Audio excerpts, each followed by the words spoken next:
জয় শ্রীকৃষ্ণ, রাধে রাধে। তবে কি ভগবান শ্রীকৃষ্ণের সঙ্গে রুক্মিণীর বিবাহ হবে? এই কথা ভেবে সেই রাজমহলে সকলেই যেন কানাঘুষা করছিল। তখন রুক্মিণীর কাছে সংবাদ নিয়ে গেল তার দাসীরা যে তোমার জন্য স্বয়ংবর সবার আলোচনা করতে এসেছেন নগদ নরেশ জুরাসেন্দু।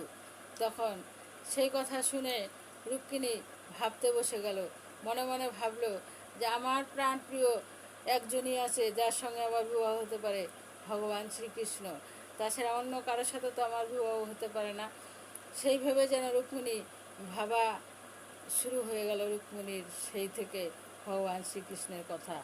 তবে সেই বিবাহ কি আদৌ ভগবান শ্রীকৃষ্ণের সঙ্গে এরা সুন্দরভাবে দিবে নাকি দিবে না, সেটি জানতে হলে আমাদের একটু একটু করে এই মহাভারত কথা শ্রবণ করতে হবে। তবেই কিন্তু আমরা জানতে পারবো ভগবান শ্রীকৃষ্ণের বিবাহের রহস্য। জয় শ্রীকৃষ্ণ, রাধে।